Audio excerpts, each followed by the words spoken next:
Olá pessoal, professor Celso Medeiros falando, entramos na aula 10 de matemática básica, né? Aqui nós estamos trabalhando com operações com números inteiros. E agora nós vamos trabalhar a operação de potenciação e radiciação. Então aqui a gente tem que cuidar o seguinte, quando eu tenho um expoente par, o sinal dessa operação, o sinal da minha operação de potência com um expoente par é sempre positivo. Então veja, aqui eu tenho o menos 2 elevado a 4. Olha aqui, o menos 2 está elevado a 4. Então, como o menos está elevado a 4 também, junto com o 2, eu vou ter o resultado positivo. E o 2 elevado a 4 é 2 vezes 2 vezes 2 vezes 2, que é igual a 16. Então, o resultado disso aqui é 16. Mas veja, tome cuidado. Porque aqui, ó, o menos não está elevado a 4. O que está elevado a 4 aqui é o 2. Então, essa operação aqui, o que eu tenho é menos o 2 elevado a 4, que é 2 vezes 2 vezes 2 vezes 2. Então, aqui o meu resultado é menos 16. Veja que o sinal fez a diferença. Então, o parênteses ele é importante nesse tipo de conta, porque o parênteses está me dizendo aqui que o menos também é elevado a 4. E quando eu não tenho parênteses, o menos não é elevado a 4. Que é elevado a 4 é só o 2. E o 2 elevado a 4 é 16, e ficou o sinal que estava aqui, menos 16, certo?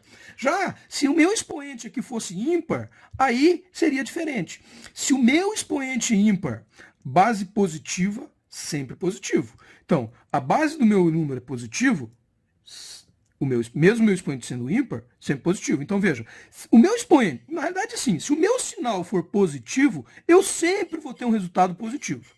Agora, se o meu sinal é negativo e o expoente é par, eu vou ter um valor positivo. Se o meu sinal for negativo e o meu expoente é ímpar, eu vou ter um sinal negativo. Então, quando o expoente é ímpar, o sinal vai ser o sinal do número que eu estou elevando. Então, por exemplo, aqui 4 elevado a 3 vai dar 4 vezes 4, que é 16, vezes 4, que é 64, certo? Agora, vamos pegar aqui, ó, menos 3 elevado a 3. O que é essa conta aqui na realidade? Eu estou pegando menos 3 e multiplicando por menos 3 e multiplicando por menos 3 de novo.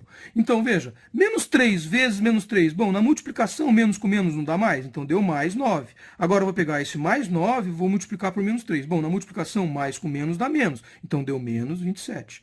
Veja, eu sei, então, que o sinal negativo aqui, multiplicando em um número ímpar de vezes, ele vai dar negativo. Por isso que a gente diz que se o meu expoente é um expoente ímpar, o sinal que está elevado a esse expoente ímpar vai permanecer o que ele era. Então, se ele é negativo, ele vai permanecer negativo. Se esse 3 aqui fosse positivo, ele iria permanecer positivo. Por quê? O que vale, quando o meu expoente é ímpar, é o sinal que eu tenho aqui. Ok? Beleza. Agora, aqui eu tenho uma raiz cujo o meu expoente é par. Se a minha raiz tem expoente par, eu não poderia ter, né, um número aqui dentro que fosse negativo. Então, aqui eu não poderia ter um número, por exemplo, menos 2, tá? Isso a gente trabalhando com os conceitos dos números reais, eu não estou entrando aqui em conceitos de números complexos, porque se a gente avaliar a questão dos números imaginários, isso seria possível. Mas no estudo natural da matemática, não existe uma raiz quadrada, né, uma raiz com índice par de um número negativo. Então isso a gente tem que cuidar, ok? Ok. A radiciação, né, pessoal? A radiciação é quando eu faço operação com raízes, certo? Então, o que é importante de eu saber na radiciação, na operação com raízes, especialmente quando eu trabalho com potência junto, né? Vamos supor, se eu tenho um número aqui, ó, por exemplo, raiz quadrada de 3, e eu quero elevar tudo isso ao quadrado. Ora, se eu quero elevar isso ao quadrado, não é a mesma coisa que eu dizer raiz de 3 vezes a raiz de 3?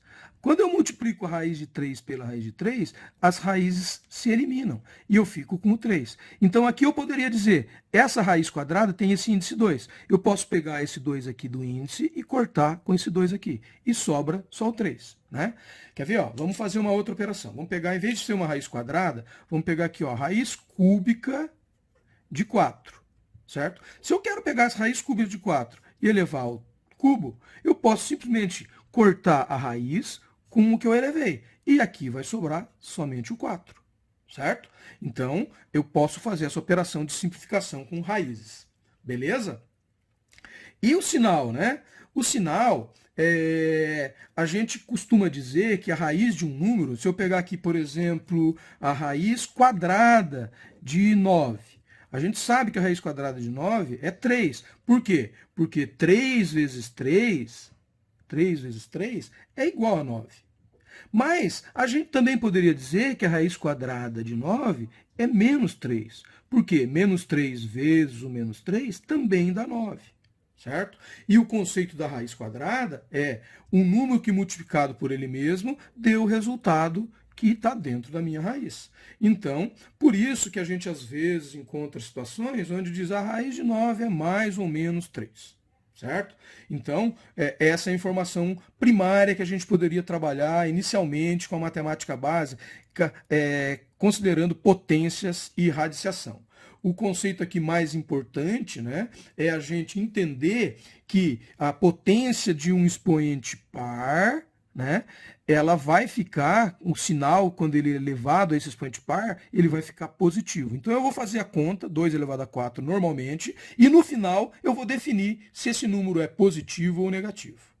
Como eu estou falando de potência, eu vou aproveitar para colocar uma informação para vocês, que é o seguinte: todo número elevado a zero é igual a 1. Então isso aqui é uma definição matemática. Há matemáticos que dizem que o zero elevado a zero é um indeterminado, mas para efeito do nosso estudo, a gente pode considerar, é considerável, qualquer número elevado a zero, até mesmo o zero, é igual a 1 para efeito das contas, tá bom? Então, x elevado a zero é igual a 1. Se eu pegar um número elevado a 1, é igual ao próprio número. Então, qualquer número elevado a 1 é igual ao próprio número. Isso significa dizer que se eu tenho o número 10 aqui, eu não preciso escrever 10 elevado a 1 aqui, porque 10 elevado a 1 é o próprio número, é igual a 10. Por isso que eu não preciso escrever quando o número tem uma potência, um expoente igual a 1. A potência com um expoente igual a 1. E por fim, né, a gente pode dizer então que a forma geral de uma potência, ela está na seguinte forma: A elevado a B é igual a C. O nome que a gente dá para esse A aqui é a base da minha potência. O nome que a gente dá para esse B aqui é o expoente da minha potência. E o nome que a gente dá para esse C aqui é o resultado ou a própria potência. Certo? Então, com essas informações, a gente tem conceitos legais e já ajuda a gente trabalhar um pouquinho com operações de potenciação e radiciação, considerando apenas números inteiros por enquanto, né?